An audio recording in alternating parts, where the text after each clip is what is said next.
Tonight on The Wrap, it's Peter Mandelson versus the police.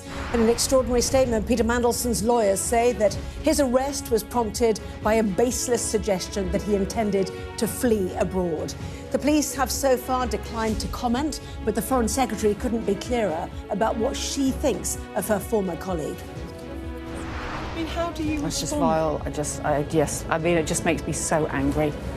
Look, I'm not going to cut across. There's a whole series of police investigations, a whole set of other things, but that makes me feel so angry. Ahead, full disclosure, the government is to release all files related to Andrew Mountbatten Windsor's appointment as a trade envoy after a vote in Parliament.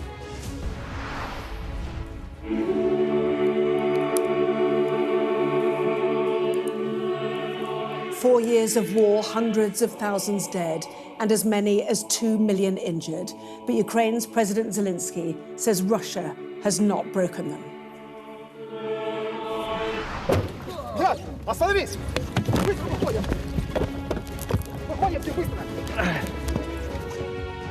A dramatic escape for a Sky News team on the Russian side of the border after their vehicle is hit by a drone.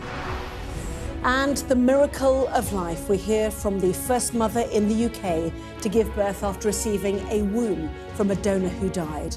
Could it offer hope to more women? Well, we discuss the day's biggest stories with Michael Gove and Sonia Sodha, plus a first look at the front pages of tomorrow's newspapers, including how they are reporting the latest revelations on Peter Mandelson and the former Prince Andrew.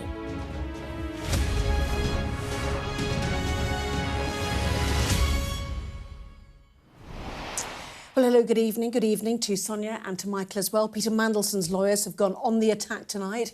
They say that the former Labour grandee had an agreement with the police to attend a voluntary interview next month, and the decision to arrest him was prompted by a baseless suggestion that he was planning to leave the country. Whatever the outcome of the investigation into whether Lord Mandelson is guilty of misconduct in public office, it is clear that he is not going quietly. So, Michael, Sonia, clear that yesterday's arrest quite took him by surprise. It is very clear. It's very Peter Mandelson, isn't it, to come out post-arrest angry that the police arrested you because you had pre-arranged with them to do an interview under caution next month.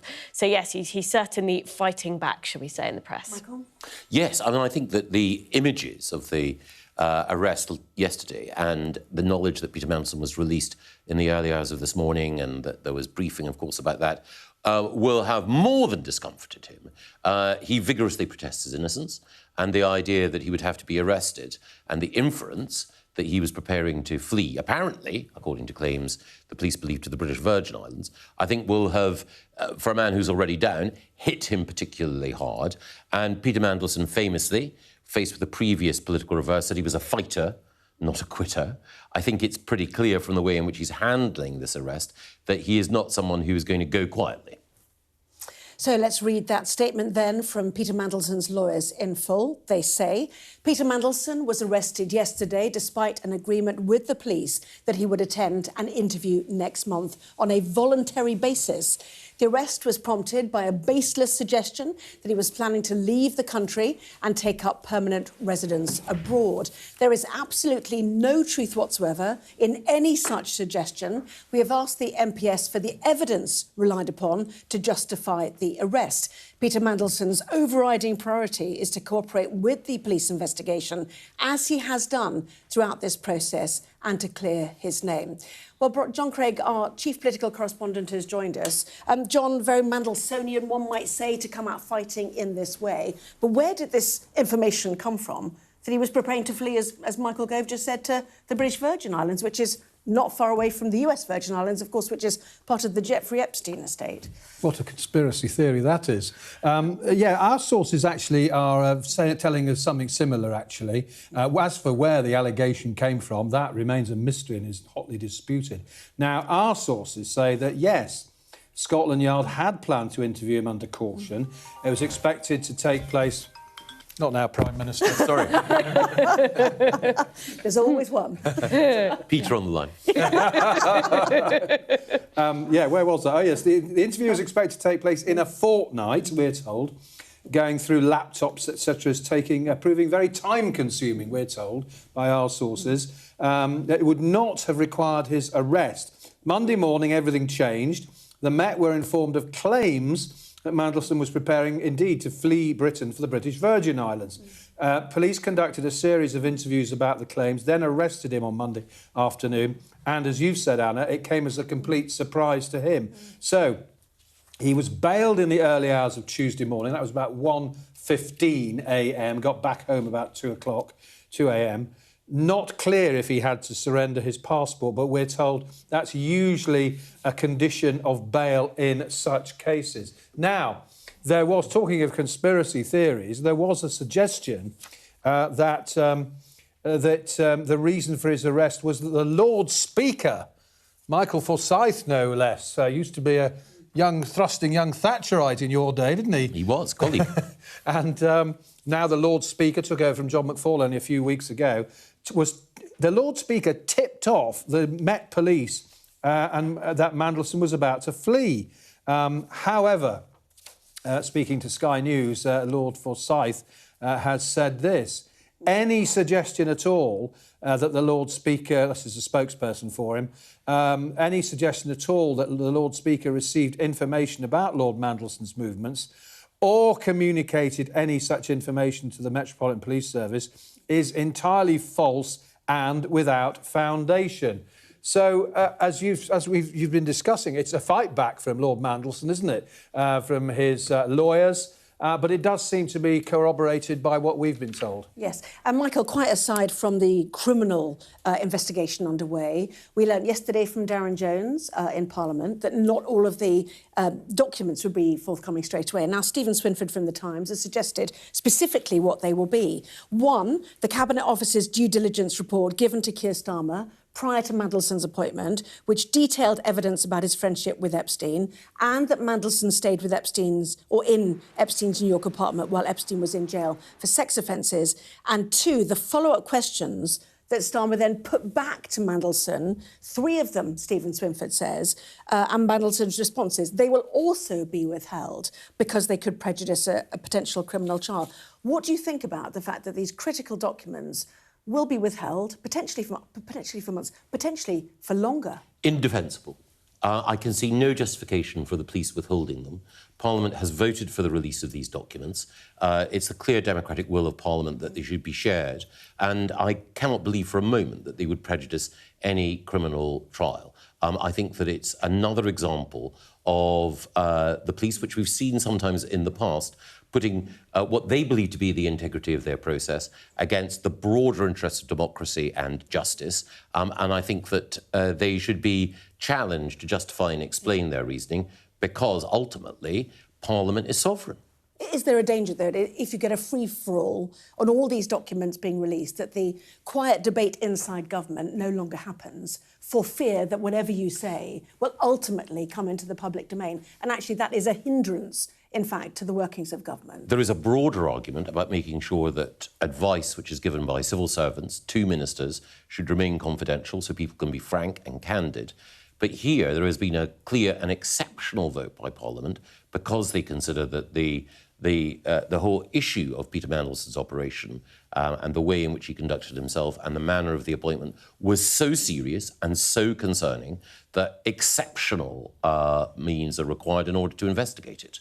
And we can have that broader debate about freedom of information, and I think that sometimes the government is right to say, look, this information should not be released. But when Parliament has spoken in this way, it is not for the police to second-guess them. OK, well, frustrations in government certainly running deep. Our political editor, Beth Rigby, spoke to the Foreign Secretary, Yvette Cooper, who was in Ukraine today to mark the 4th anniversary of the war, something we will cover shortly. Let's listen to what she had to say. As a woman at the top of the government, seeing this unfold, seeing the emails between Mandelson and Epstein, there's one when Mandelson asked Epstein how freedom is feeling, and Epstein replies she feels fresh, fruity and creamy, or sorry, fresh, firm and creamy, and Mandelson replies, naughty boy. I mean, how do you respond? That's just vile. Yes, I mean, it just makes me so angry. Look, I'm not going to cut across. There's a whole series of police investigations, a whole set of other things, but that makes me feel so angry.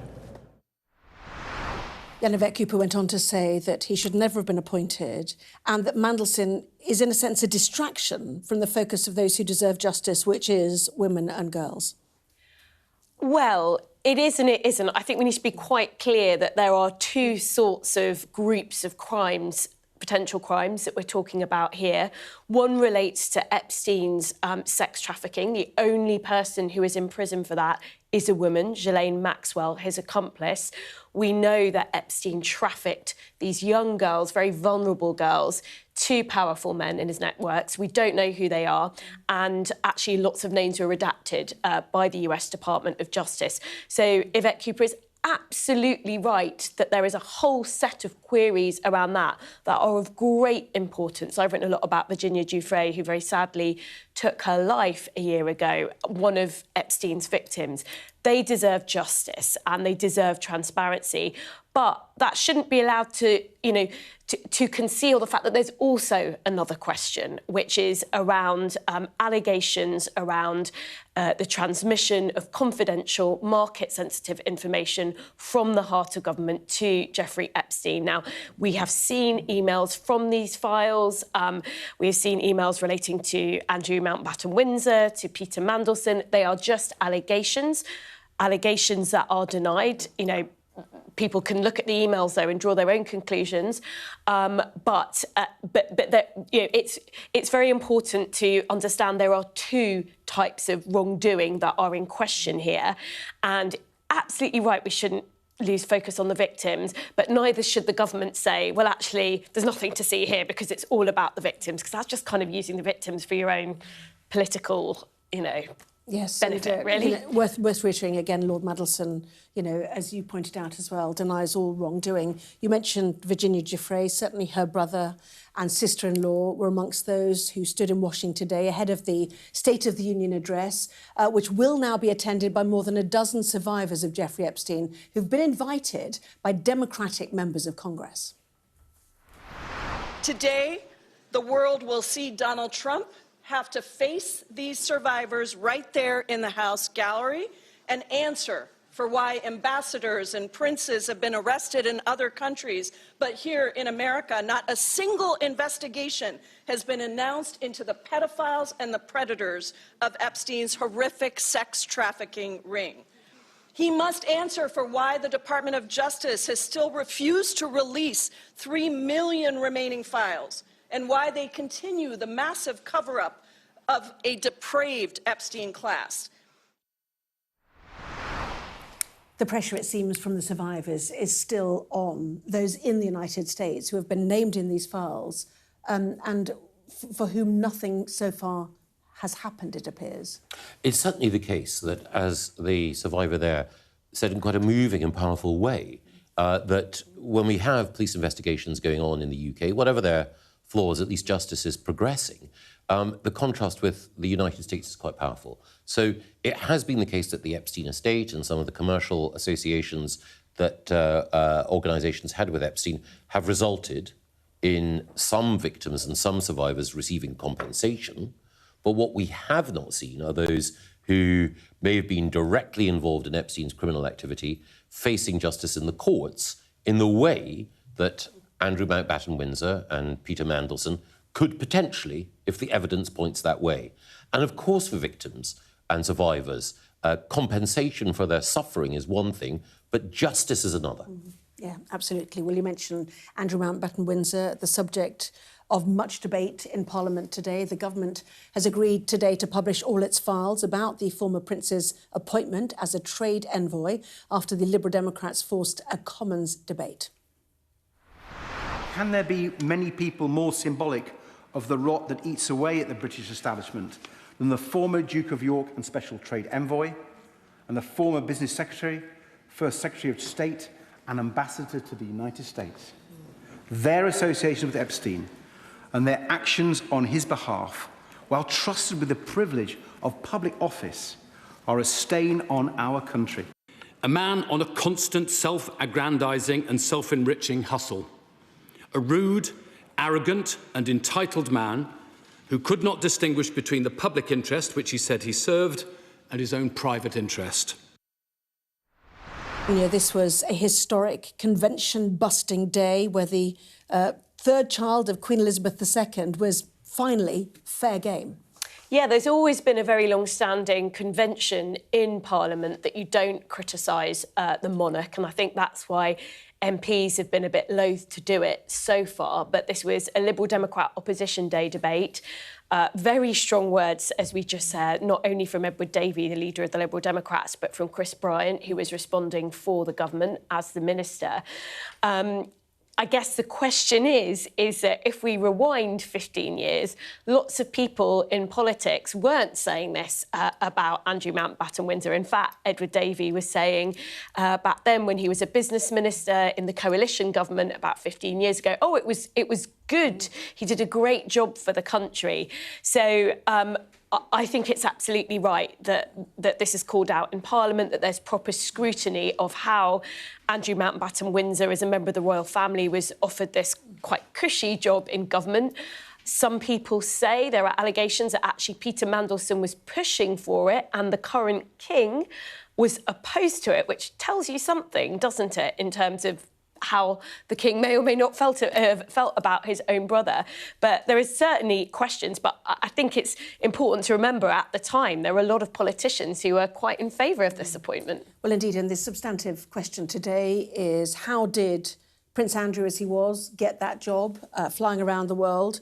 Controversially, did Peter Mandelson have anything to do with putting him forward, for example? And we're back to the quest for documents, aren't we? And now we're looking, you know, decades ago for these documents. Well, these issues were raised, actually. In his speech, Sir Ed Davey raised the suggestion that Peter Mandelson wrote to Tony Blair as Prime Minister and said to him, look, I'm a former Trade Secretary, and he lobbied for Peter Mandelson to get this job. Also, the point about 2011,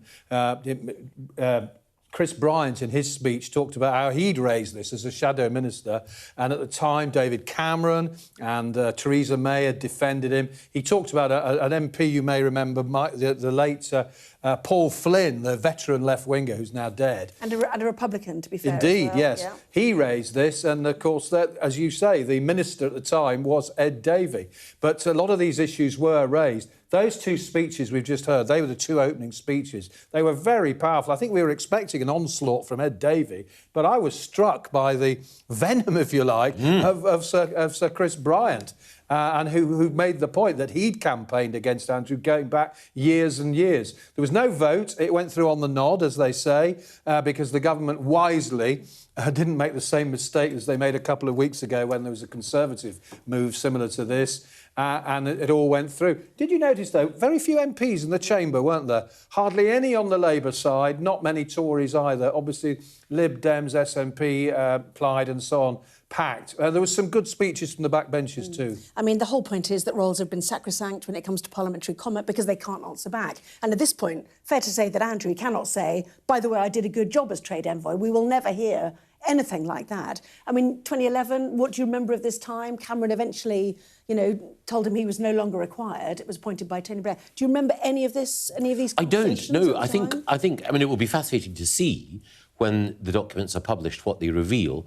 I don't think it was completely irrational for the government to think that a member of the royal family could help business in certain jurisdictions, that his presence would have been beneficial. However, over the course of the past few weeks, there's been plenty of reporting that shows that people on the front line, diplomats and others, were reporting back saying that far from being the potential asset that a member of the royal family could be, that Andrew was a liability as trade envoy. But it is the case that there are other members of the royal family. William, the Prince of Wales, last week in Saudi Arabia, Edward, the Duke of Edinburgh, on other occasions, who do help and are considered by the Foreign Office to help our diplomats abroad. So I think it's a case of Andrew's appointment maybe having made sense to some at the time, but very rapidly it became clear that this was not a good idea. And that's why I think under the coalition government with David Cameron and Nick Clegg in place, his contract was terminated.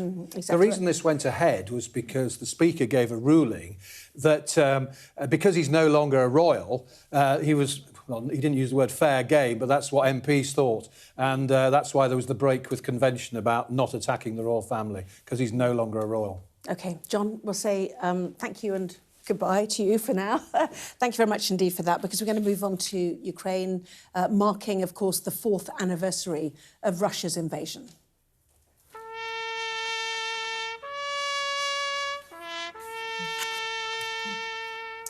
Well, President Zelensky was joined by his wife, the First Lady, and a host of European leaders as they remembered the tens of thousands who have died protecting their country.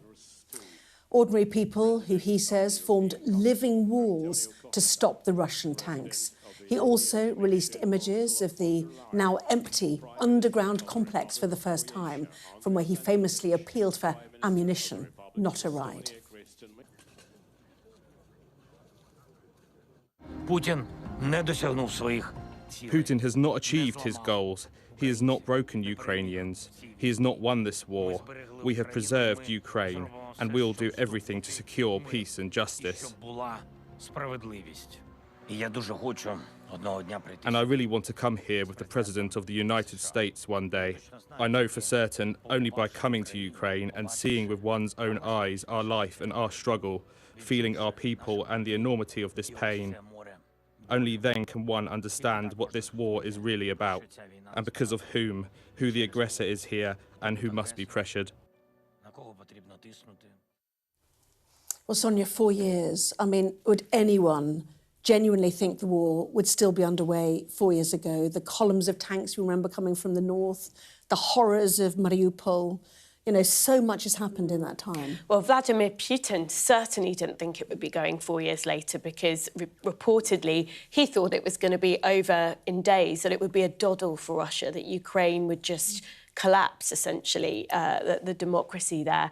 And that hasn't happened. And that is to the huge credit of the Ukrainians. But it is really worrying, I think, that 4 years in, it feels like we're at a total stalemate.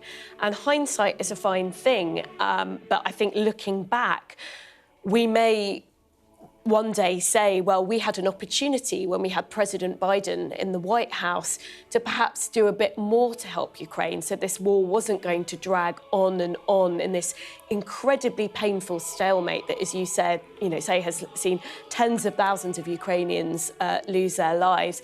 And things are so different now than they were 4 years ago in terms of we've got President Donald Trump in the White House, and America is simply not prepared to play the same role that it was at some point. Yes, and a show of support there from European allies. But this, Michael, really is a war that changed so much. You know, a conflict in mainland Europe, a large neighbour, that question whether a large neighbour can invade a smaller one, something muddied now by the attitude, quite frankly, of the American president. What to do about our need for fossil fuels? You know, the quest for pipelines and how we get oil, what that means for climate change ambitions, you know, the role of nationalism and imperialism, you know, the question about democracy versus autocracy. I mean, genuinely, geopolitically and in many other ways, this has been seismic in its reach. It has, and as you quite rightly point out, the war now has gone on for almost as long as the First World War, almost as long as the period from the Nazi invasion of the Soviet Union until the end of the Second World War. And during that time, you've seen tens of thousands of people killed, hundreds of thousands of people wounded. You've seen slaughter, for example, in towns like Bucha in Ukraine, which are, I think everyone would agree, war crimes of the most horrific kind. You've had Ukrainian children kidnapped and appropriated, taken to Russia, brainwashed in a state of almost semi-slavery. And the ramifications for the globe have been massive. The oil price shock, the impact that that's had on the economy and inflation, and as you say, the impact on the broader notion that we have of the world order. So in some respects, the West has been strengthened because you've had countries like Sweden and Finland that were previously neutral joining NATO. But in other respects, the West has been weakened because there's been a sense of uncertainty about the extent to which the United States is prepared to stand by NATO allies in the future. So, from Moscow's point of view, has the war been worth it? Ivor Bennett, our Moscow correspondent, travelled to the Russian city of Belgorod, just 25 miles from the Ukrainian border, to hear from people there and was, quite frankly, lucky to get back alive. Belgorod is the closest Russian city to the war in Ukraine, and it shows. This apartment block was hit by drones a few hours before we arrived. One flew into Ludmila's bedroom. The room had been gutted because of the damage, and the explosion caused cracks in the walls. Ludmila and her husband Vladimir were in the next room when it happened. They know they're lucky to be alive. We are so tired, you cannot even imagine. Lord, what did we do to deserve this? We lived in Ukraine, we were friends. And look at this, now we're fighting each other. By invading Ukraine, Russia didn't just export war, it brought it home. There are bomb shelters on every corner. Many buildings are draped in anti-drone nets. And the threat is ever present, as we ourselves found out. We were on our way to the town of Shebekina, 5 miles from the border, when suddenly our vehicle came under attack.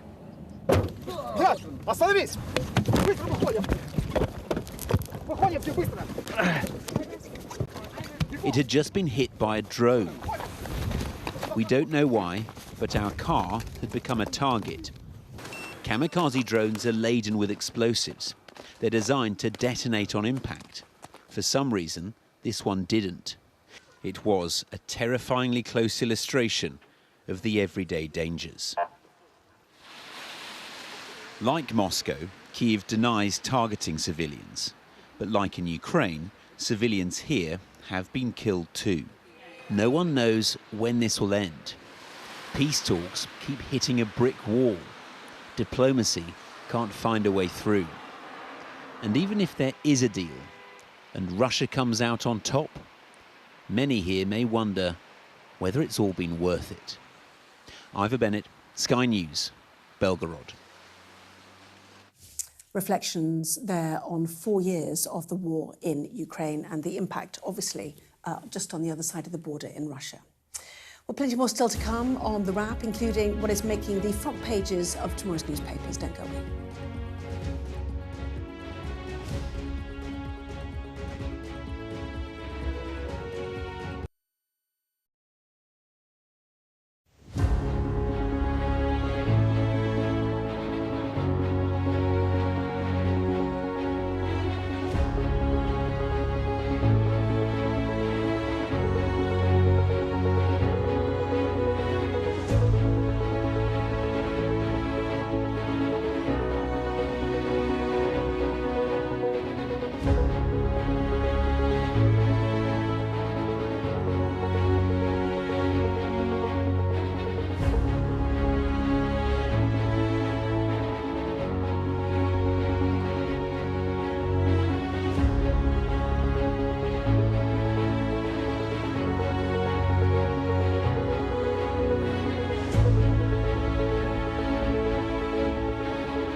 What's the best thing about being a Sky News presenter?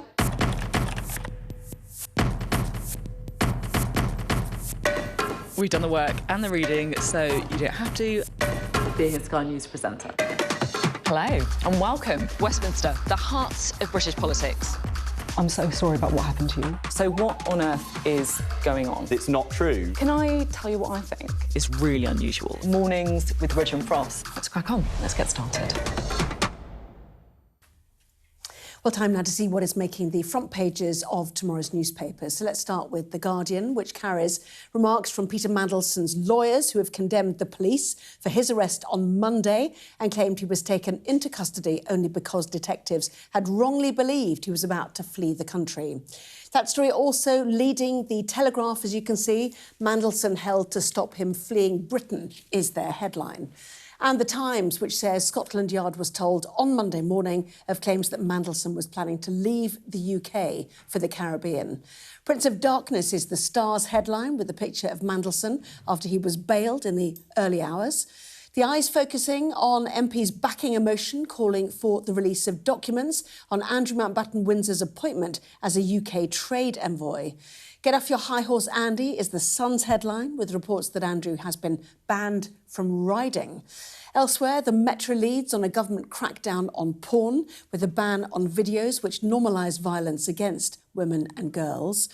The Mirror carries a warning from Gordon Brown ahead of Thursday's by-election in Gorton and Denton. To the Daily Mail, which reports on the Green Party's immigration policies, with the poll putting the party in second place nationally ahead of that by-election on Thursday. Almost half of adults avoided or delayed contacting a GP last year, according to The Express, with new rules announced today about how they tackle people with serious illness. And the Financial Times leading on a story about AI. Pictures, though, that memorial up the top there in Ukraine, marking the 4th anniversary. Well, let's bring in Lord Gove and Sonia. And Lord Gove, let's go to the Daily Star. Prince of Darkness, a really, haunting picture of Lord Mandelson as he was, returning home.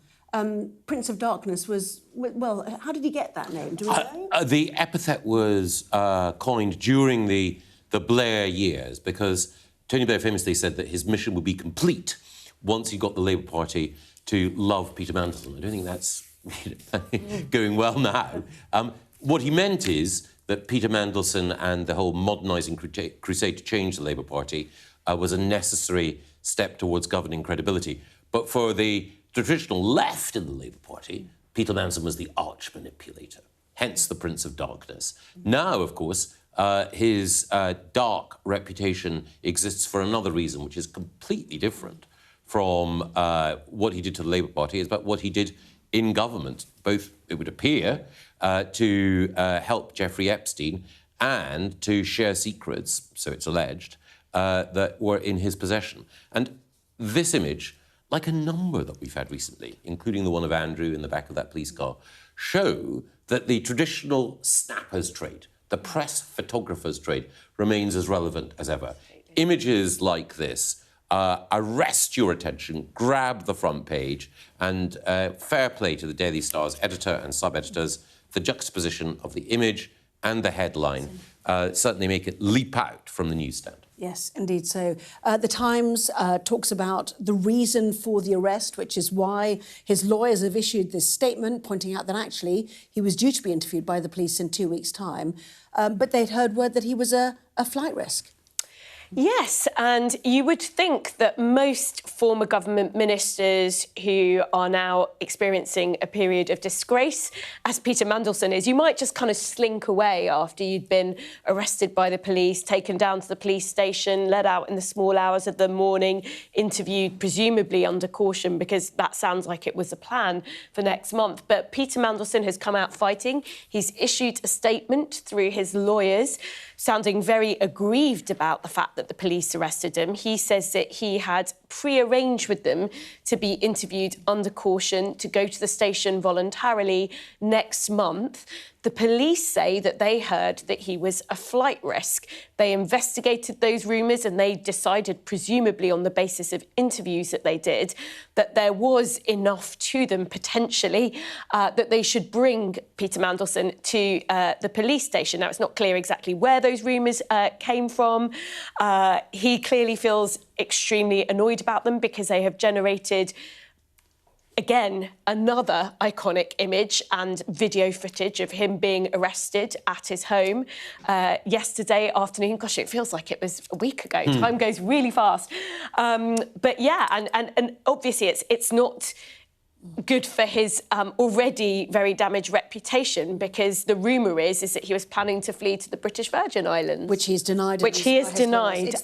It's the lead story for the And I think there is an extradition treaty with the UK, so there is a question about how effective that would have been anyway. Well, I was just about to come to the Daily Telegraph, which says it is unclear why Lord Mandelson would flee to the British Virgin Islands, a British overseas territory, and a signatory to the Extradition Act of 2003. And meanwhile, they also quote a Scotland Yard spokesperson, or a source, saying the arrest followed new intelligence and was made for clear operational reasons. Do you fully understand why Lord Mandelson has actually got his lawyers to fight back over this, with clearly aggrieved that actually he'd been scheduled for an interview and yet he was marched out of his house by plainclothes officers yesterday? I do. So, if it is the case that Peter Mandelson is innocent, and we must presume he's innocent until proven guilty, then he will feel particularly angry that when he'd offered to help the police and to agree to be interviewed under caution, they had to do this, that it's more than an insult, that it sows doubt in the minds of the public about his genuine innocence. The second thing is that, whatever his ultimate guilt or innocence, doing this in a way casts doubt upon not the integrity, but the professionalism of the whole approach. And one of the things, I know this is a very sort of US-style way of looking at it, one of the things that top lawyers will want to do is just to sow those seeds of doubt in people's mind. Is it the case that it's all too convenient to have the staged arrest in order to try to generate this story pointing towards someone's guilt? And so, if this were an episode of Suits or any American legal drama, you can imagine them around the table thinking how the press release might influence it. Well, exactly. To pick up on the US theme, they have the perp walk, don't they? Precisely. Even Maduro had to do the perp walk. But is it a sort of performative justice? The job needs to be seen to be being done in this point. I think the tricky thing for us as observers is we don't really know what information the police are privy to. So, I have heard people say, well, it's outrageous he was arrested like this. They didn't need to do this. Clearly, they could have just got the guy to come down to the station voluntarily. Clearly, they could have done the same with Andrew Mountbatten Windsor. I've even heard it said that it may be the case that these two men, because they're so high profile, are being treated punitively by the police. The thing is, I just don't think we as citizens have the information to know that. We don't know what the police are privy to. These rumours, Peter Mandelson, that he was about to flee, he absolutely categorically denies them. We don't know what the source was. We don't know what police interviews revealed. So I think it's quite difficult to form a strong view on whether the police are acting in the right way or not, because right now we just don't have the information. But Peter Mandelson's quite he certainly was beforehand. He's even more so now a well-known face. And I think, exactly as Sonia says, we don't know what the police know. But I think that if Peter Mandelson turned up at Gatwick on an EasyJet flight to the British Virgin Islands, I think we'd probably recognise him, even if the baseball cap was pulled quite low. Yeah, absolutely. Just quickly... I don't think he'd fly EasyJet, though, do you? No, probably not. Just a quick 45 seconds on Andrew. The I paper, first of all, picks up on the words of the government's responder of this, the Minister, Chris Bryant, who attacked Andrew today in Parliament as rude and arrogant in what they've called a historic Commons rebuke, while The Sun tells us, get off your get off your high horse, Andy, claiming in exclusive that disgraced Andrew Mountbatten-Windsor has been slapped with a riding ban.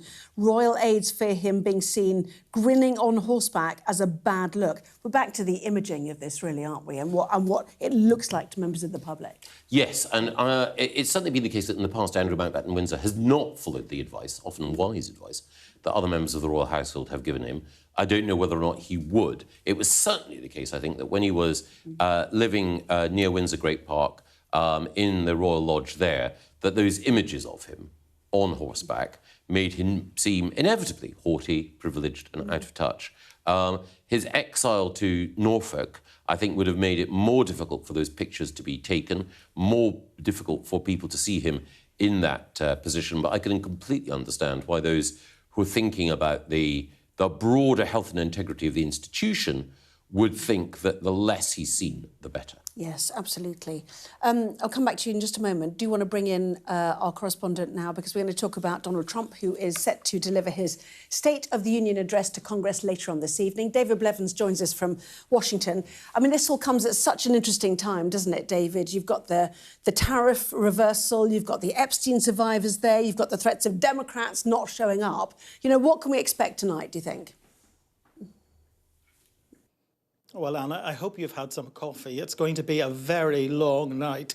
Last year, Donald Trump spoke for 1 hour, 40 minutes. That was the longest State of the Union address on record. We are hearing from sources at the White House this one could exceed, and I'll say it quietly, 2 hours. In terms of the content, it's almost certainly going to be focused on the economy in the context of that Supreme Court ruling on tariffs, which were the centrepiece of his economic policy. And we know that Americans in the polls are losing faith in his handling of the economy, the thing that won him the White House twice. So expect to hear that the stock market's up, the cost of living is down, and every other challenge they face is still Joe Biden's fault. But of course, it's not all about the words when the president delivers his State of the Union address. There'll be a lot of focus on who's there, who isn't. We know that the Democrats have invited Epstein survivors to make their case. On the Republican side, we know that the widow of the late Conservative activist Charlie Kirk will also be in attendance. And then the other big question is, how will the Democrats respond? Some of them say they're going to boycott it altogether. Others say they will sit in silent defiance. And will President Trump remain on message or veer off the script as he tends to do? Of course, he really only has one big task tonight, and that is to settle the nerve of American voters in this midterm election year. Can he achieve that? Yes, fascinating stuff. And already, I mean, no doubt he will talk about the successes he feels he's had. One might talk about border controls, for example, that massive reduction in immigration. Another of the MAGA commentators today suggesting actually the whole issue of DEI, diversity, equality, inclusion, that is out of the boardrooms of America now. So what would you suggest that he has he already fundamentally changed America, do you think, Sonia?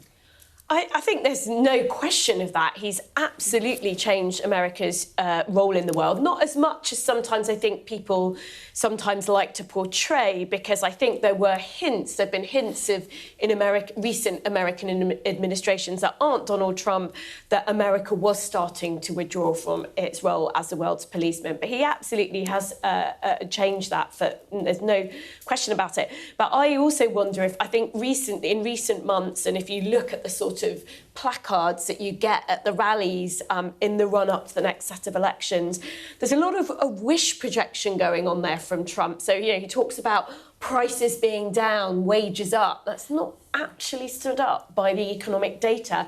That's the big problem for him, I think, and what he may be looking to, distract from a bit, maybe by talking about things like DEI, but also maybe he'll just make lots of claims that just aren't true. We know that's a thing that Donald Trump does. Yes, David, nodding his head at your economic assessment there, but the whole tariffs question is truly fascinating, is it not? You know, the Supreme Court has ruled them out as they were. The current form can only be in place, 150 days? You know, is it the mainstay of how he excuse me, effectively bullies the world, is how they've been described. So, what does he do about that now? Well, I think he'll have to do some negotiation with Congress. As Sonia points out, it's still the case just that the Republicans control the lower house of Congress and the upper house of the Senate. So he's still got some legislative time. And I imagine that he'll use the State of the Union address, as David Blevins pointed out, to try to mobilise his partisans behind him at this time. Sonia is absolutely right that some of the changes that have been occurring in America were occurring anyway, and Donald Trump has accelerated some of those changes, magnified some of those changes, but there are bigger alterations happening in America, a move away from the engaged Atlanticist role that it's played in the past. But the other thing I would observe, David's fascinating in saying that he's going to speak for 2 hours. Of course, there's this phrase that people sometimes use, main character energy. Well, Donald Trump is the main character in the world drama, self-appointed. That he is the reality TV star in the biggest show of his life. And so he's going to hog the cameras for as long as he can. David?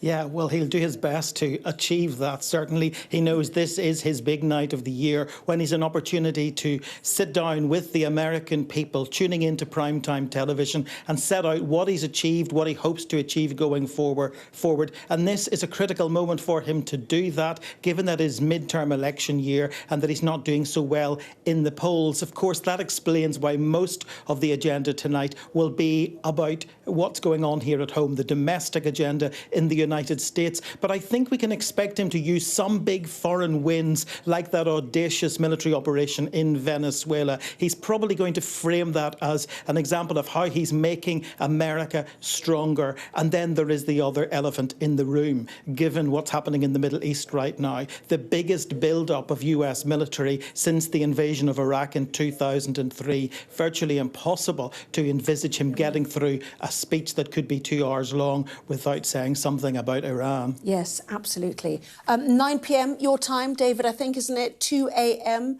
Here in the UK. Full coverage, obviously. It's going to be fascinating. And you can watch wherever you normally watch Sky News. You can watch in bed, on your phone, for example, if you want to stay up and just watch it under the duvets. As David says, get the coffee in. David, for the moment, thanks very much indeed, and good luck with the evening ahead for you. Well, lots more still to come in the next part of our programme. We'll be talking about a miracle baby born from a transplanted womb. Back in a minute.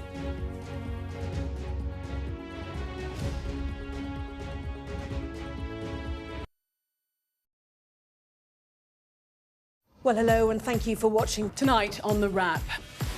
We will be joined by the very best commentators to explain the how and the why. He did know what he was doing. Both agree on that, can we? No. No. You can expect more analysis. This is going to get deeper. I think it's going to end up with Russia. Is war inevitable? What he's interested in is a deal. That doesn't rule out strikes. I disagree. And laughs along the way. Plus, a look at tomorrow's headlines. The Wrap. Everything wrapped up for you from 10. Sky News has been given exclusive data showing every Palestinian who has been killed in Gaza since the war began. Our analysis of this pattern in the killings suggests that entire families were wiped out in their homes or shelters. The data and forensics team is a multi-skilled unit dedicated to providing transparent journalism from Sky News. We located footage of the aid drop to a tent camp in central Gaza. These airdrops are falling in extremely populated areas. We combine traditional reporting with advanced analysis of satellite imagery, social media, and other open source information. Now, this is just one of the strikes and incidents we've been able to geolocate across Gaza. Sky News has found Nazi speeches and marching music have been used as background sound on tens of thousands of TikTok videos as far-right groups try and spread their message. Sky News has seen 72,000 posts used in this way. There's no evidence yet of foul play at Heathrow. It shows weaknesses that enemies could take advantage of. Elon Musk says it is, quote, a viper's nest of radical left Marxists who hate America. Supporters say it saves lives and projects American power and influence. I think we would generally be called far right, sure. It's called Return to the Land, and they invited me in. A lot of people are going to be, why are you making Nazi references? Right. Well, why wouldn't I? Its founder says he is building a fortress for the white race. It's a racial association I kind of want to ask you, after seeing this, do you think what we're doing is immoral? We followed a social media trail that led us to Bristol, where a confrontation between protesters erupted into a full-scale riot. Here it really is pitched battle skirmishes, hurling missiles, throwing punches. I'm Tom Cheshire, Sky's data and forensics correspondent. What's the best thing about being a Sky News journalist? Who's funnier? Being a Sky News journalist. A special edition of The World with me, Yalda Hakim. Pakistan has the right to respond. You're like, what? Historic day here today. Congratulations, this is a huge moment. But what happens now?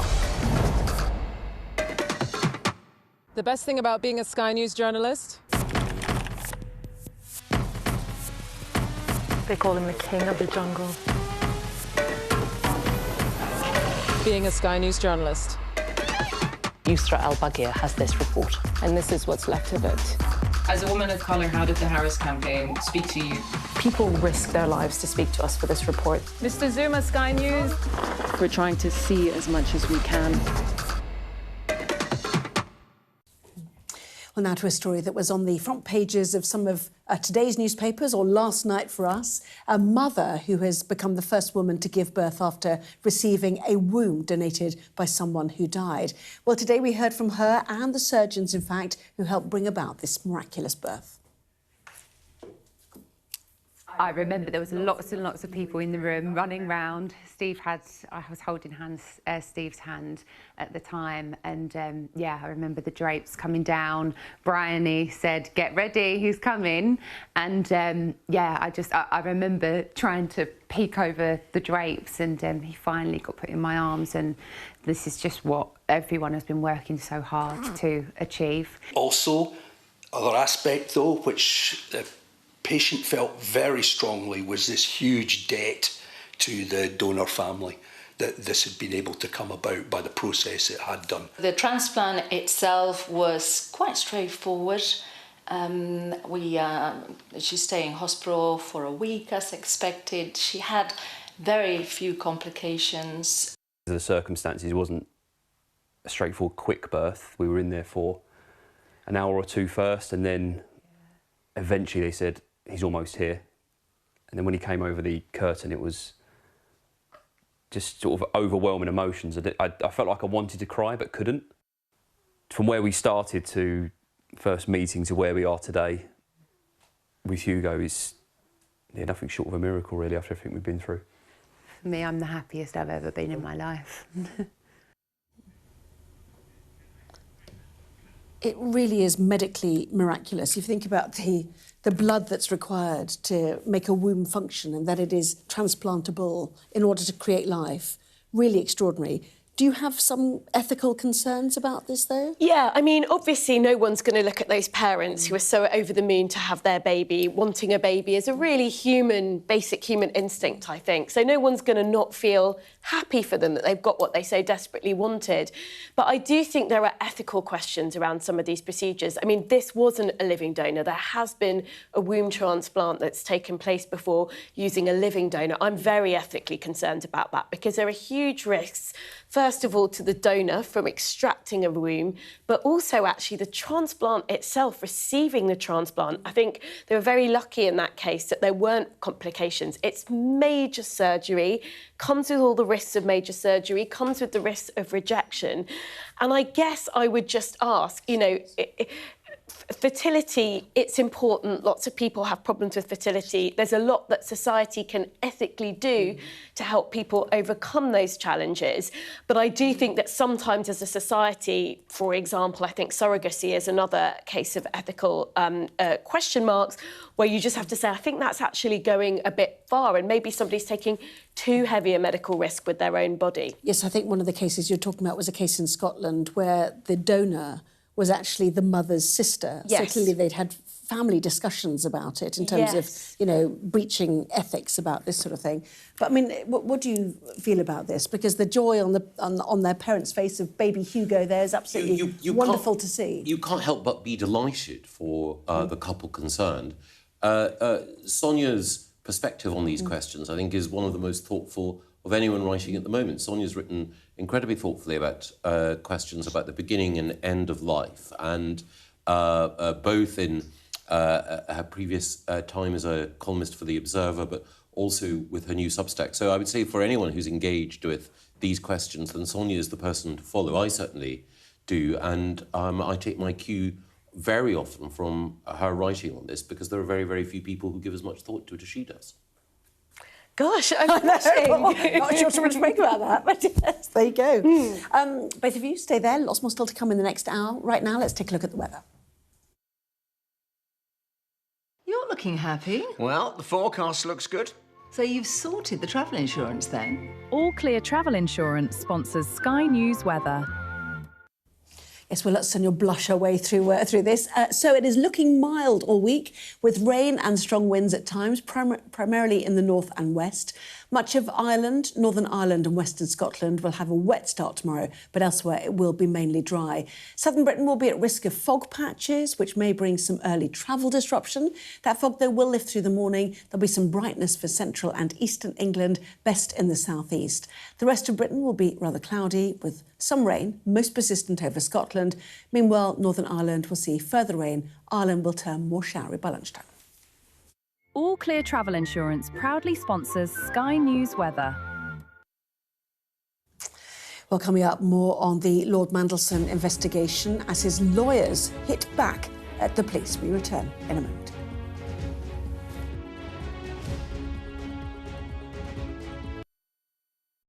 The best thing about being a Sky News journalist? I'm going to take you behind the scenes here for Election Night Live. They have gone up and up. Being a Sky News journalist. Ed Conway. Sky News, is anyone going to talk to us? Mortgage rates did go up very sharply during your time in office. Here it is. First off, just the scale of what we're looking at. Our data shows it's been happening. Question is, why it hasn't been stopped. What's the best thing about being a Sky News presenter?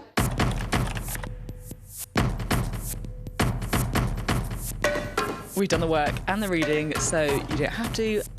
Being a Sky News presenter. Hello and welcome. Westminster, the heart of British politics. I'm so sorry about what happened to you. So what on earth is going on? It's not true. Can I tell you what I think? It's really unusual. Mornings with Richard and Frost. Let's crack on. Let's get started.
Tonight on The Wrap, it is Peter Mandelson versus the police.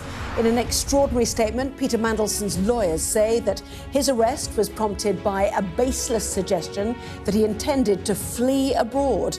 The police have so far declined to comment, but the Foreign Secretary couldn't be clearer about what she thinks of her former colleague. I mean, how do you That's respond? just vile. It just makes me so angry. Look, I'm not going to cut across. There's a whole series of police investigations, a whole set of other things, but that makes me feel so angry. Also ahead, full disclosure. The government is to release all files related to Andrew Mountbatten Windsor's appointment as a trade envoy after a vote in Parliament.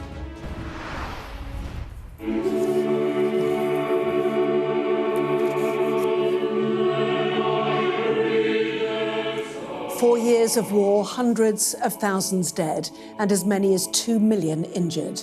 But Ukraine's President Zelensky says Russia has not broken them. Also on The Wrap tonight, Snoop Dogg goes from Milan to Swansea. Just what is the attraction of lower league Welsh football clubs to Hollywood stars?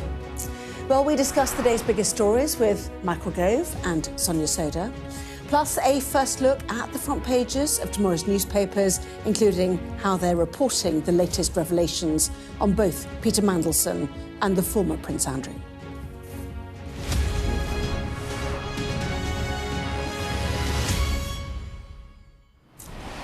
Well, good evening to you. Good evening to Michael and Sonia as well. So Peter Mandelson's lawyers have gone on the attack tonight. They say that the former Labour grandee had an agreement with the police to attend a voluntary interview next month, and the decision to arrest him was prompted by a baseless suggestion that he was planning to leave the country. Whatever the outcome of the investigation into whether Lord Mandelson is guilty of misconduct in public office, it is clear that he is not going quietly. So, Michael, Sonia, not going quietly. This is quite Mandelsonian of him, you could say. It's clear that he's trying to take control of the narrative. It's clear that by using his lawyers, Mishcon de Reya, one of the most prestigious law firms there is certainly engaged in sort of libel, slander, press work and so on. He's trying to make sure that the events of the last 24 hours, which would appear to be another humiliation for him, are actually seen in a different light, so that he's using this opportunity to say, look, I wanted to help. I have nothing to fear. I am innocent and I wanted to talk to the police. There was no need for this arrest. And I think one of the things in his mind will be that even though there is not much public sympathy for him at the moment, he'll be trying to change the balance, I think, a little with this statement. Sonia. Yeah, he's clearly very aggrieved that he'd offered to go voluntarily to the police station next month, be interviewed under caution on suspicion of this criminal offence, misconduct in public office, that he denies. I think it's very interesting to sort of... Nobody knows where this rumour came from, that he was about to flee the country to the British Virgin Islands, which he categorically denies. There's some suggestion in one of the papers tonight that it might have been the Lord Speaker, the Speaker of the House of Lords, Lord Forsyth.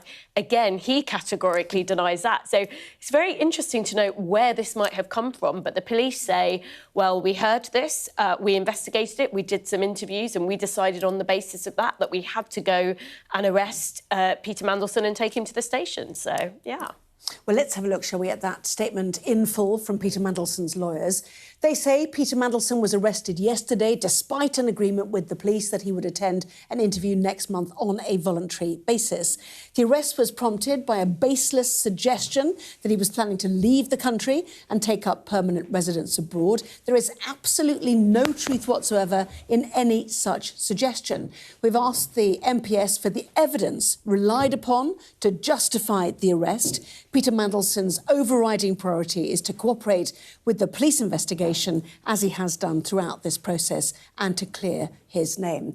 Well, our chief political correspondent, John Craig, has also joined us. He's clearly found these photographs and the subsequent ones we'll see in the newspapers in a moment, John, of him returning after hours of being questioned, deeply humiliating, and wants to set, as far as he can, the record straight. And our sources broadly corroborate what the lawyers are saying, because we've heard from sources Scotland Yard did indeed plan to interview him under caution. And an interview is expected to take place in a fortnight, we've been told. Apparently going through laptops, however, as proving and other equipment and notes and files, no doubt, is proving very time-consuming. It would not have required his arrest.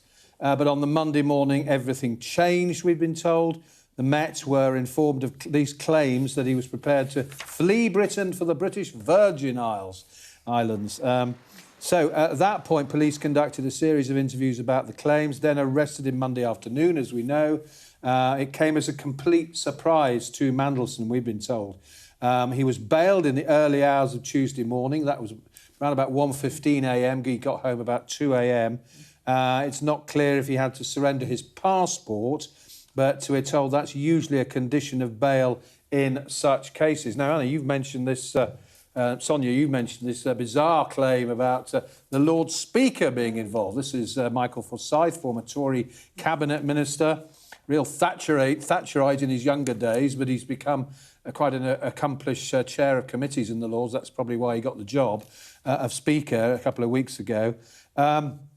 It was suggested that the reason for the arrest was the Lord Speaker, Michael Forsyth, tipped off the Met that he was about to flee. Now, the Lord Speaker has, through a spokesperson, denied that, telling us any suggestion at all that the Lord Speaker received information about Lord Mandelson's movements or communicated any such information to the Metropolitan Police Service is entirely false and without foundation. This is a bizarre twist on the whole story, this claim about fleeing the country.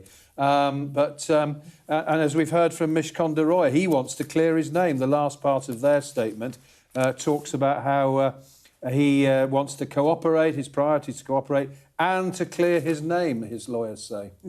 Well, some of the newspapers have very dramatic images. For example, the Daily Star picturing him returning in the small hours of the morning, as we said, with the title Prince of Darkness. You know, this is why he's fighting back. It's images, you know, like this that, you know, it's upset him. It's been, I mean, you know, to be fair, I think Katie Balls, who's the last person to have spoken to him about this, suggested actually that he was completely floored by the 3 million documents that were then released in that Epstein files and some of the information that we've all been reading in those emails. Quite. So I think anyone would be if every single statement that they'd shared with someone whom they had considered to be a friend were out there. I'm sure that everyone would have some things that we'd never want to see in the public domain, but... Speak for yourself. The broader issue that faces Peter Mandelson is that it's not just the odd, ill-judged comment.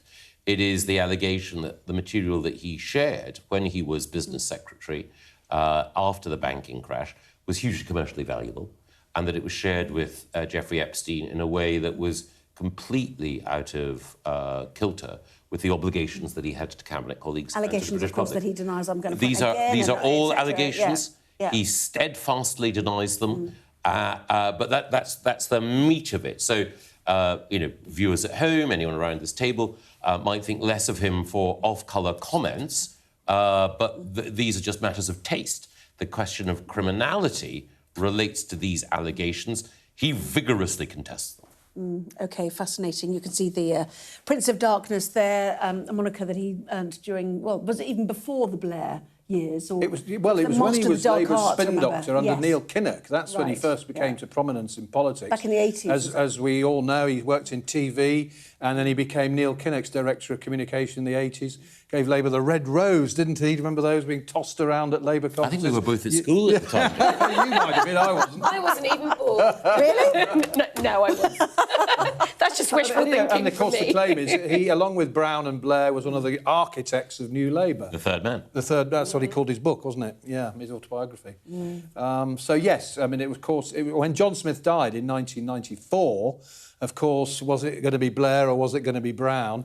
And he sided with Blair, and that began a long feud with Brown. OK, who then brought him back. Yes, that was a shock. I remember the day that happened. What a shock that was. Yeah, Gordon Brown doing his own investigative work now, as it appears on what we've seen in the Epstein files.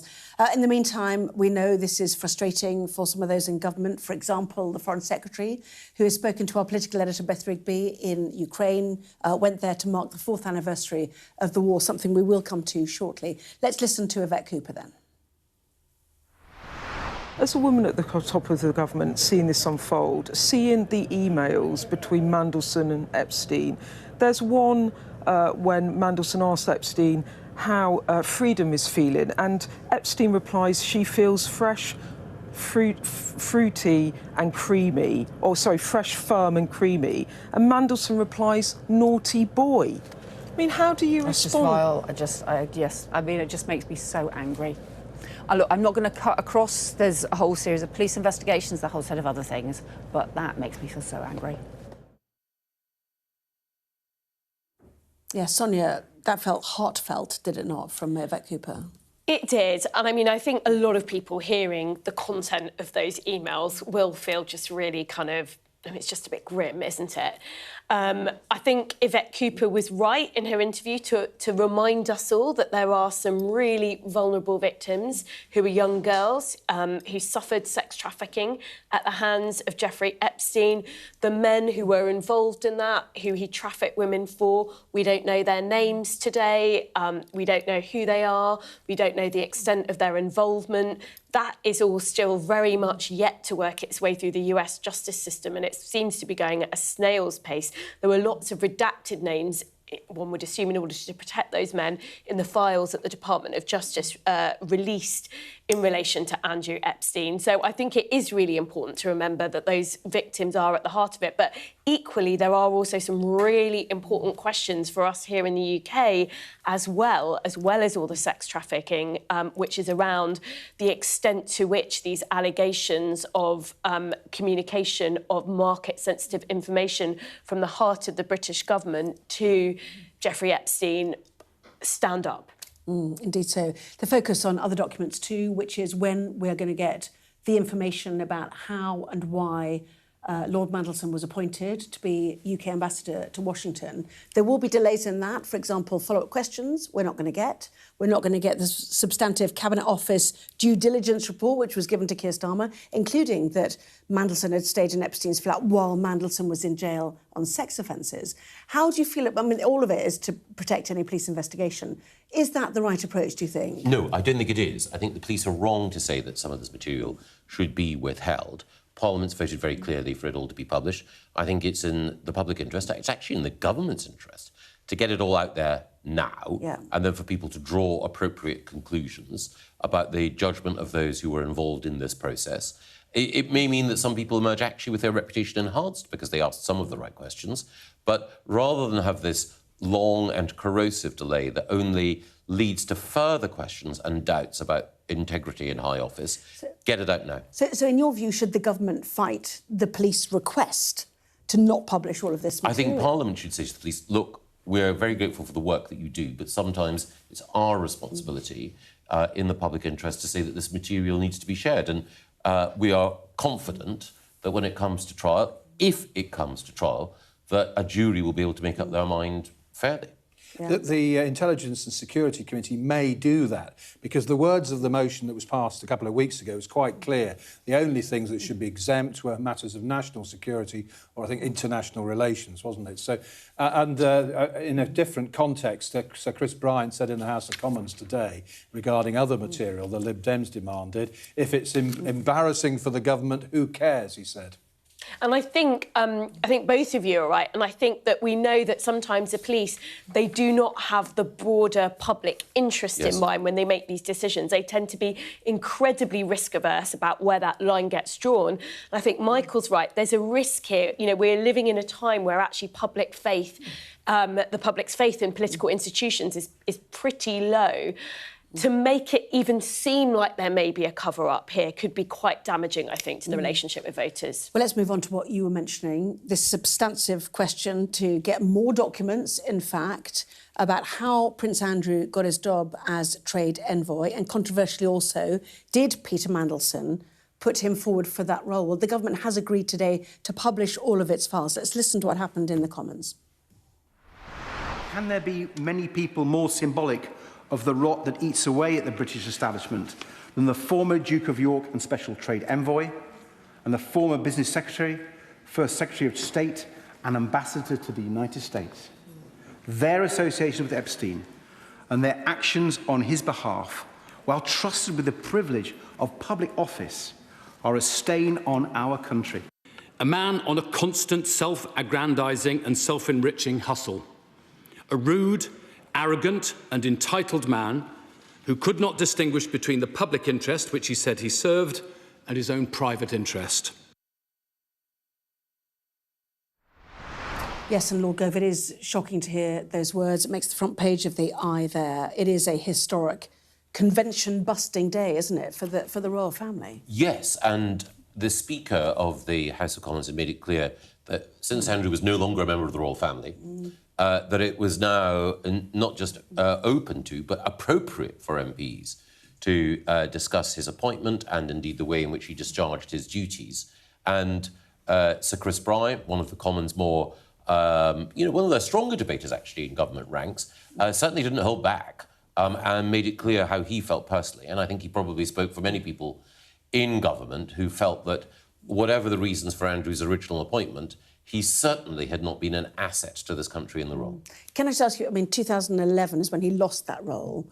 Do you remember any of these conversations at the time? And I don't know. I know that it was David Cameron and Nick Clegg, obviously, who were leading government at the time. One of the things that has been reported in the last few weeks is that there were a number of frontline dispatches from diplomats who had seen Andrew at work, who were very disappointed about the way in which he'd operated, the way in which even in countries, for example, in the Gulf, where our royal family are held in high regard, that Andrew had not been effective.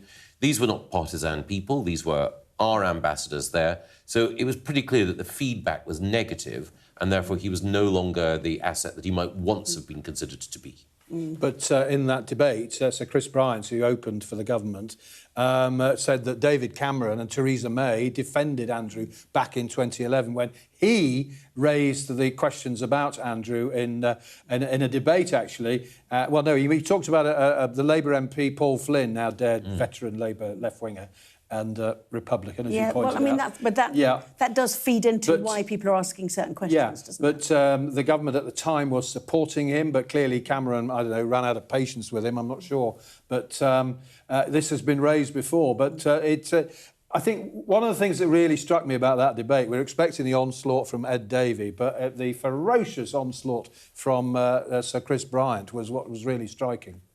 OK. Well, it's a big political week. We're going to move on, if you are all right with that, everybody. And let's show you the front page of the Daily Mail.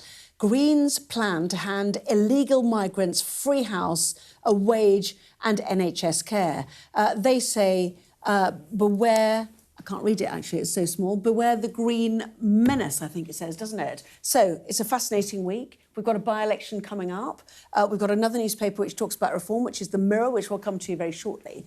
But you can get a sense of the febrile battle ahead, because there's a national poll underway which puts the Greens nationally in second place. Yes, so the Mail has a poll from the pollsters Find Out Now that has Reform in first place, the Greens in second, and then Tories and Labour tied for third/fourth. It's also the case that there is an opinion poll based on the constituency vote and who's likely to vote there from the polling organisation Opinium, which shows an almost perfect three-way tie between the Greens, Reform and Labour. So it's shaping up for those people who are excited by these things to be a very exciting by-election. And for the government, there's this terrible question. Obviously, they want to win, but if they were to lose, would they rather lose to Reform or to the Greens? I think... I think John's going to tell us the answer. You looked at Sonia there, I thought you were going to ask Sonia. No, I think you got me off the hook. I think the fact that Labour have been attacking Reform so much, and probably more than they have the Greens, suggests to me that what they really don't want is to lose to Reform, because they see them as the real enemy. I think the Greens, some people say it'd be damaging to lose to the Greens, but not as bad as losing to Reform, to answer your question. Well, I'm going to bring Sonia in while we talk about this, because let's go to the Mirror, which is by Gordon Brown, why we must stop Reform, which makes me think that John's right in saying actually they prefer not to lose to Reform. Anyway, this is all sort of national stories, but the focus is obviously Thursday. Yeah, well, I think Labour will be quite happy with both of those front pages in a way, because they want to give the impression that they are the way to stop Reform winning to some people in the constituency, and then to other voters in the constituency, you know, they want to appear as the way to stop a Green MP coming along. So they'll be quite pleased with those front pages. But I do think what those two front pages really illustrate is how the dynamic of British politics has changed.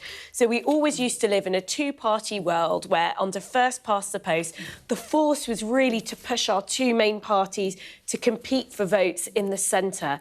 Now we've got the two main parties actually fighting on both fronts, and Labour is fighting Reform on the right, the Greens on the left. And, you know, it's interesting what the Daily Mail is attacking about Green plans. It's all about immigration. Apparently, they've got an open borders policy. I mean, that policy will appeal to a small slice of the electorate. We've got Reform also adopting policies that won't appeal to a majority of the electorate, but a small slice of the electorate. And I think that's a bit worrying for our politics in some ways. If you've got lots of people attracted to parties that represent not a majoritarian view in the UK, but quite a minority view, it makes things much, much more unpredictable. Well, just to be balanced, all three main parties who are leading in that Gordon by-election, one, we know Keir Starmer's had an absolutely torrid few weeks, just about survived, as we know, 2 weeks ago. And he visited Gorton on Monday, which was a real surprise, very low-key. Secondly, we know that a prominent Reform figure in the Gorton and Denton by-election has had to, or has been suspended by the party due to reports that he used racist and misogynist language.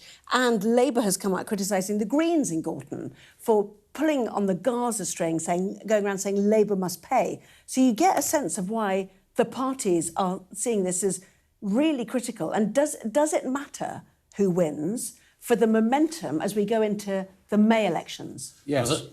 There was. I really did look at him this time. No, John is right. There was another by-election that happened in West Yorkshire a few years ago when Keir Starmer was in opposition. He just lost the Hartlepool by-election to the Tories. If he'd lost that by-election in West Yorkshire, then the skids would have been under him. And that by-election also had a three-way split on this occasion between Labour, the Tories and George Galloway, who was filling the role that the Greens played by appealing in a sort of sectarian way to a particular section of the electorate. That was Batley and Spen, which Kim Ledby to win. Labour just won, and the reason that they won is that the campaign was run by Shabana Mahmood, now the Home Secretary. I don't know who the Labour person is who is running their campaign on the ground. Andrew Weston. If he pulls the fat from the fire, a golden future awaits. This is why he won a by-election not that long ago. Stretford and Ermston. He's the by-election king. It's his mastermind specialised subject, and he is going on Thursday as well, and he'll be up all night. A special programme with Jonathan Samuels from midnight after the show as well. I'm also going to be on that. Oh, you'll be well, there you go. Are you going? No, I'll wait. Magazine to run. I'll be up early. You promise, yeah, exactly. Anyway, just to remind you, the full list of candidates for the Gorton and Denton by-election is on your screen right now. And as I said, our special programme starts at midnight. It will be truly fascinating. A three-way split, it looks like, from the latest polling from Opinion tonight. I think you said, Michael, yeah? Yes, Opinion. they are. And just an opinion poll. Just an opinion poll. Yeah, well, politicians would say that. Snapshot, indeed so. Lots more still to come in the next part of our programme. Donald Trump, centre stage tonight. We'll be looking ahead to his State of the Union address.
What's the best thing about being a Sky News journalist?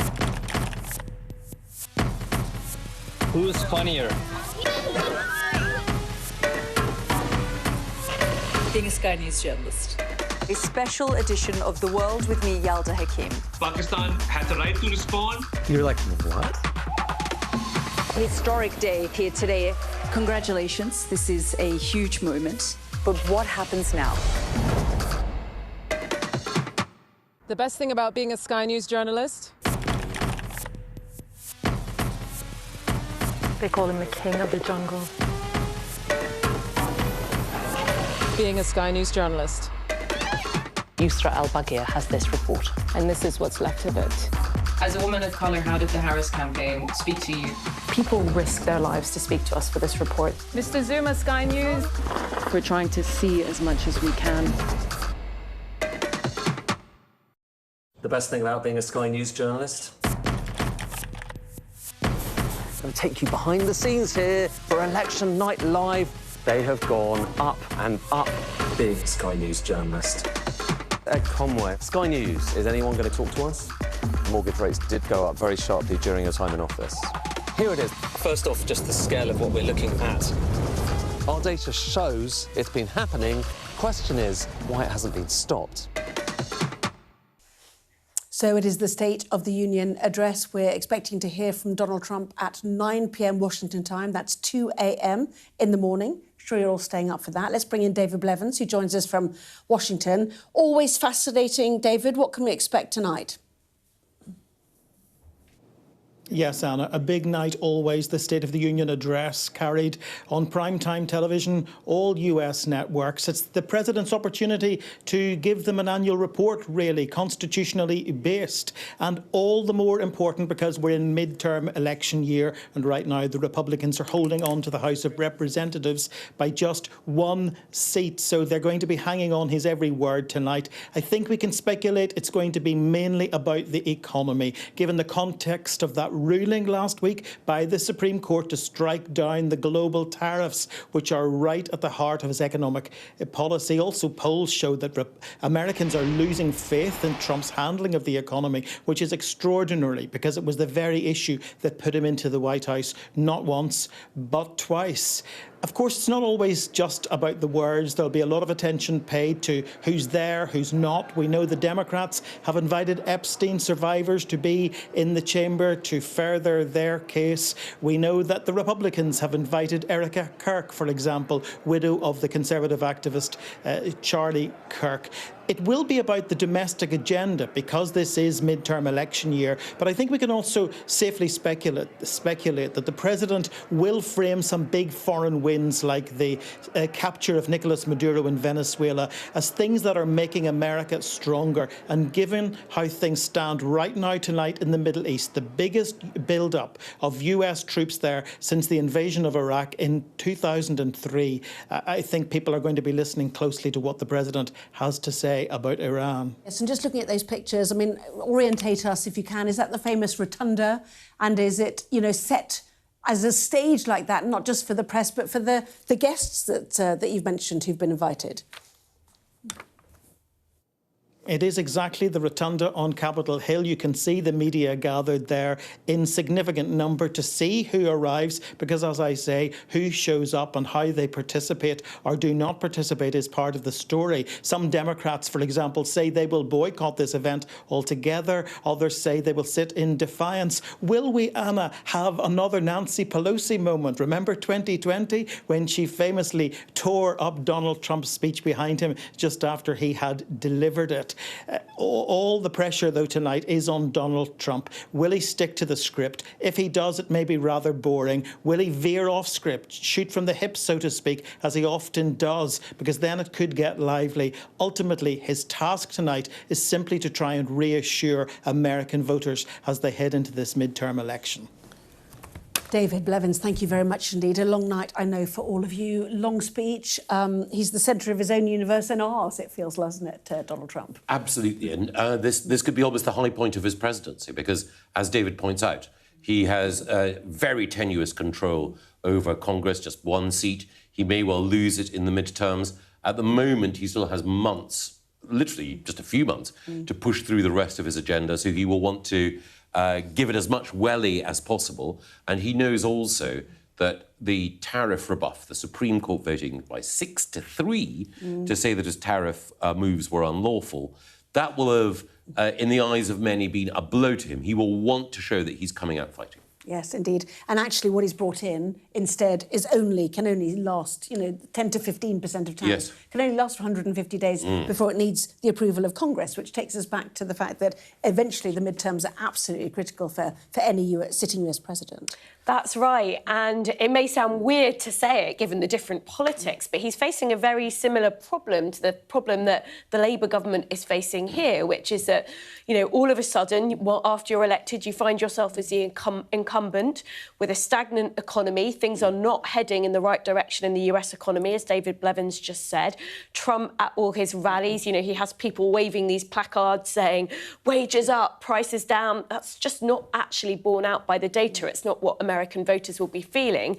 And it's very, very hard to do well when you're an incumbent presiding over an economy that is not behaving in the way that voters want it to behave. Yes, and no doubt this time tomorrow night we'll be reading the newspaper's review of how he did and what he said. But now let's take you through the front pages of tomorrow's newspapers, starting with The Guardian. It carries remarks from Peter Mandelson's lawyers, who've condemned the police for his arrest on Monday, claiming he was taken into custody only because detectives had wrongly believed he was about to flee the country.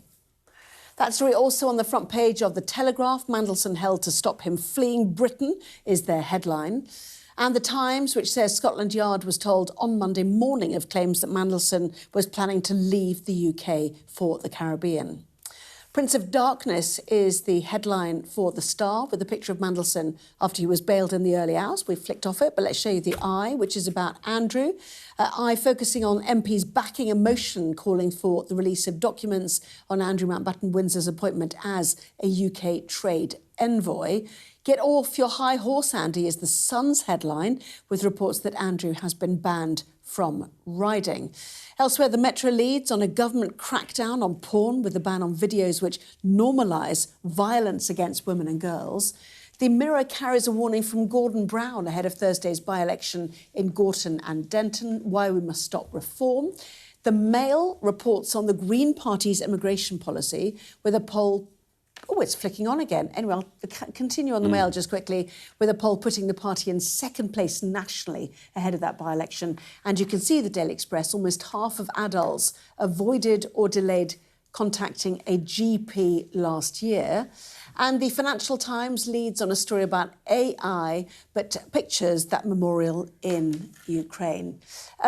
Just a quick, let's take a look at Ukraine, shall we? It's inside the newspapers. Zelensky praises the resilience of citizens in his anniversary speech. Certainly some really moving images today, both of a church service to remember the fallen and also those who have come out in support of Ukraine, including, for example, Ursula von der Leyen, the European Commission President. Absolutely. So there were foreign dignitaries there, not anyone from the Trump administration, it must be said, but a whole day of commemorations. There are very moving pictures in the press, in tomorrow's papers, for example, of all the war graves, each marked by a Ukrainian flag. Tens of thousands of young Ukrainians and older Ukrainians have lost their lives. Just an absolutely sterling effort. I don't think anyone thought that this conflict would be going on 4 years later. Vladimir Putin certainly didn't. He thought it was going to be over in days.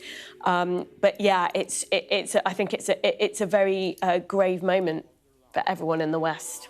Absolutely, and it's had such seismic impact, has it not? Even here in this country, our energy bills, it's just the ramifications of this go way beyond what they're now fighting for, which is the remains of the Donbass region, really. Yes, it's a war of 4 years' duration, which has had, as you say, a massive effect on the world's economy. Oil prices spiked, inflation rose, supply chains, which had taken a battering during COVID, were also hit by the war. And again, we have tens of thousands of people killed, hundreds of thousands injured. And also in the UK, we've had about 200,000 people under the Homes for Ukraine scheme. come and stay with families here who've opened up their homes and their hearts to people fleeing the war. So it has had massive impact. The reality on the ground now, as you quite rightly say, Anna, is this terrible war of attrition.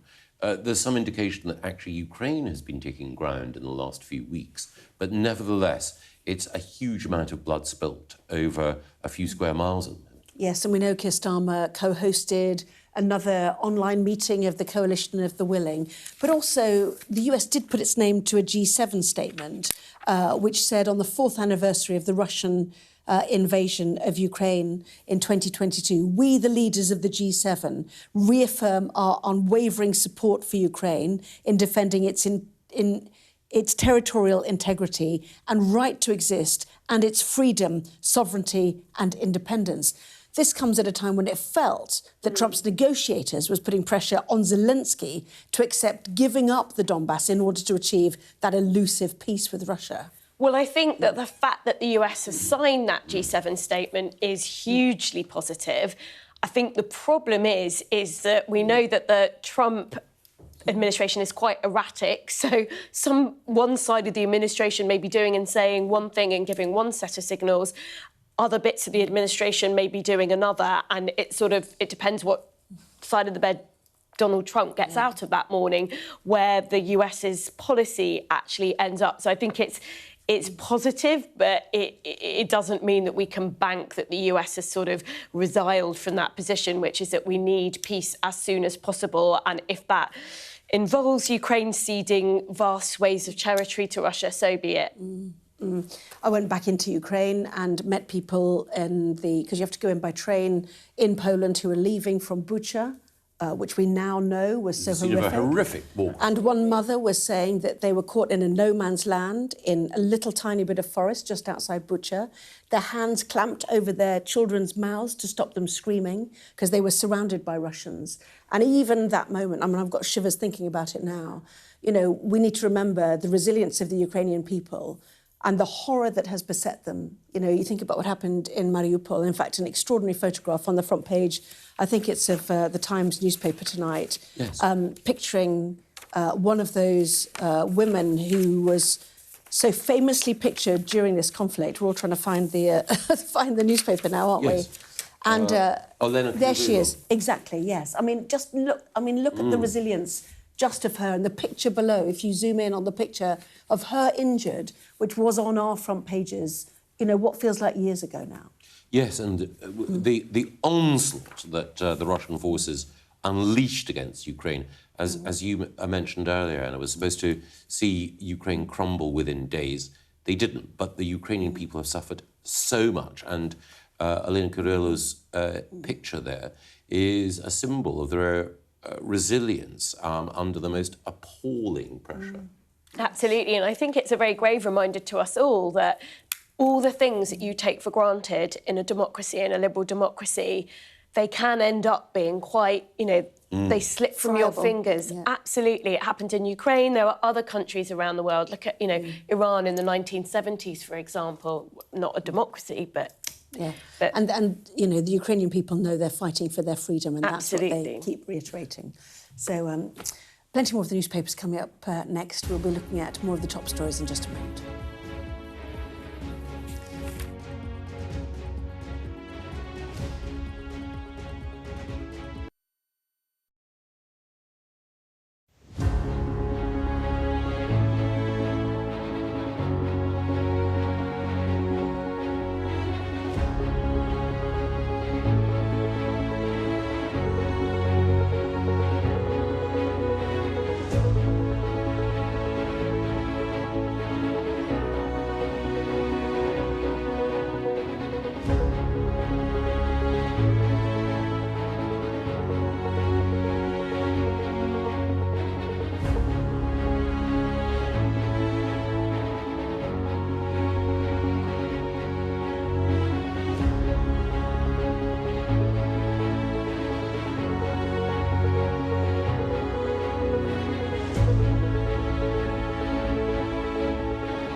What's the best thing about being a Sky News presenter?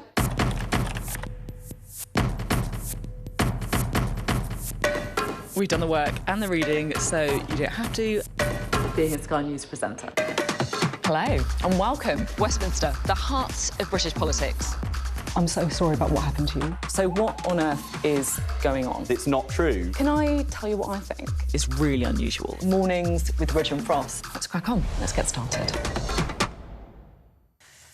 So looking at more of the newspapers now with Sonia Sodha and Lord Michael Gove, including the front page of the Daily Telegraph, Sonia, which is the news that council taxes might have to rise to fund 20-mile-an-hour zones. Oh, cheer. Tell us more. Yeah, so this is a couple of councils. I've actually lost the front page. Oh, I can give you mine. Yes, oh, excellent. So it is Gloucestershire and Hertfordshire where councils are putting up council tax by the maximum they can, so that's 4.99%. I don't think from the story that all of the proceeds from this are going to be funding the rollout of 20-mile-per-hour zones, but some of them some of the money certainly will. Now, they are a bit of a Marmite policy, I think. I'm getting let's have a vote. Let's have a vote, OK. The thing about these zones is they do save lives. That is what the evidence shows, because there are fewer accidents. And do they also have to be across whole cities? Yes. And can't they be outside schools? Yes, I think targeting them outside schools would be a good thing, but I didn't actually realise why they cost money, but obviously it's because you need all the fancy signage and the road signs, etc. So I'm sure some residents will be very upset that this is what their extra council tax is funding. This is a story perfectly designed to drive Daily Telegraph readers mad. The only way in which the story could be even more perfect if it was second homeowners to face extra council tax rises to fund 20-mile-an-hour zones. Are you a fan of them, 20-mile-an-hour zones? I'm not. But I think anyone who's seen me driving would think that 20-mile-an-hour zones would probably or should be imposed on me whenever I get behind the wheel. Let's take a look at a story at the bottom of the same front page, actually, which is about youth unemployment, effectively, isn't it? But tell us what it is. Hitting everyone. Hugh Pill, who is the Bank of England's chief economist, was being quizzed by MPs in front of a select committee this morning. And when he was asked about youth unemployment, he said that I feel your pain. He said, I have a daughter looking for a job at the moment. Mm-hmm. So this is a very immediate experience. And I think it is the case that the problems that we have with youth unemployment at the moment are not just restricted to people in tougher economic circumstances and poorer areas, though their plight is obviously greater. It goes right the way up the income spectrum. It's a growing issue, combined, of course, with tuition fee costs. And I think that there is, real political potential for trouble. Yeah, I agree. The fall of the graduate premium, which is the extra money effectively you earn if you have a degree, has been falling in this country where it has not elsewhere in the world. We learnt from the Financial Times, I think it was at the weekend. But also, what's the cause of it? Is it AI replacing jobs? Is it elements that have been brought in by the Chancellor, Rachel Reeves, and does this actually fundamentally fall at her door? I think, as with the economy, it's often a mix of things. Absolutely. But there have been major changes in employers and employment rules, haven't there? Well, economists do point towards the effects of the increase in employer national insurance, for example, the increase that business rates is having, particularly on the hospitality industry, that employs a lot of young people. There's going to be a U-turn on that for pubs, but other aspects of the hospitality industry isn't affected. But I do think politicians have to confront this head-on. I think Michael is right, because young people today are going out into quite a harsh economic climate. Young people who've done all the right things, all the things that we've asked them of, they've taken on tens of thousands of pounds of debt to go to university, and now they can't get a job, and that is not good for the future of our country. We were going to do more working from home could boost birth rates, which is economists from King's College London and Stanford University in America have concluded that remote working has led to a rise in the fertility rate, which is something I know that people like Elon Musk is very committed to, and there's also a debate about working from home. Personally invested, he's got quite a few children. But let's also do, which is a sort of shoplifting story, supermarkets are locking chocolate bars inside plastic boxes, just quickly, Michael. Yeah, I remember when I was an MP being warned by supermarket managers about the growing instance of shoplifting. Yeah. And shoplifters had started out by going for the very high-value items, bottles of spirits. Then they'd moved on to joints of beef and lamb. Now, chocolate bars, admittedly, some of them are pretty expensive. And it is the case that some thieves are stealing them to order, and that shoppers have spotted cage bars of, well, there are a variety of brands that are mentioned here. And it's clearly an epidemic of shoplifting where you have opportunistic criminals knowing that the overstretched workers are often in stores where most of the payment has to be done virtually at machines, are powerless to stop them. I think it was your first one on our show, wasn't it? If so, or have you done it before and I missed you? This is my first round. I thought it was. We hope Thank you so back, much. Michael. Yes, it was brilliant. Thank you both very much indeed. Michael Gove, Sonia Sodha, thanks to you. We have the sport next. England are through to the T20 World Cup semi-finals. That and more to come.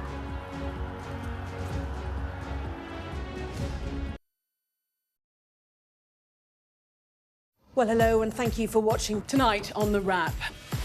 We will be joined by the very best commentators to explain the how and the why. He did know what he was doing. Both agree on that, can we? No. No. Can expect more analysis. This is going to get deeper. I think it's going to end up with Russia. Is war inevitable? What he's interested in is a deal. That doesn't rule out strikes. I disagree. And laughs along the way. Plus, a look at tomorrow's headlines. The Wrap. Everything wrapped up for you from 10. Sky News has been given exclusive data showing every Palestinian who has been killed in Gaza since the war began. Our analysis of this pattern in the killings suggests that entire families were wiped out in their homes or shelters. The data and forensics team is a multi-skilled unit dedicated to providing transparent journalism from Sky News. We located footage of the airdrop to a tent camp in central Gaza. These airdrops are falling in extremely populated areas. We combine traditional reporting with advanced analysis of satellite imagery, social media, and other open source information. Now, this is just one of the strikes and incidents we've been able to geolocate across Gaza. Sky News has found Nazi speeches and marching music have been used as background sound on tens of thousands of TikTok videos as far-right groups try and spread their message. Sky News has seen 72,000 posts used in this way. There's no evidence yet of foul play at Heathrow. It shows weaknesses that enemies could take advantage of. Elon Musk says it is, quote, a viper's nest of radical left Marxists who hate America. Supporters say it saves lives and projects American power and influence. I think we would generally be called far right, sure. It's called Return to the Land, and they invited me in. A lot of people are going to be, why are you making Nazi references? Right. Well, why wouldn't I? Its founder says he is building a fortress for the white race. It's a racial association. I kind of want to ask you, after seeing this, do you think what we're doing is immoral? We followed a social media trail that led us to Bristol, where a confrontation between protesters erupted into a full-scale riot. Here it really is pitched battle skirmishes, hurling missiles, throwing punches. I'm Tom Cheshire, Sky's data and forensics correspondent. What's the best thing about being a Sky News journalist? Who's funnier? Being a Sky News journalist. A special edition of The World with me, Yalda Hakim. Pakistan has the right to respond. You're like, what? A historic day here today. Congratulations, this is a huge moment. But what happens now? The best thing about being a Sky News journalist? They call him the king of the jungle. Being a Sky News journalist. Yusra al-Baghir has this report. And this is what's left of it. As a woman of colour, how did the Harris campaign speak to you? People risk their lives to speak to us for this report. Mr. Zuma, Sky News. We're trying to see as much as we can. Well, time for the sport now. Let's head over to David at Sky Sports News.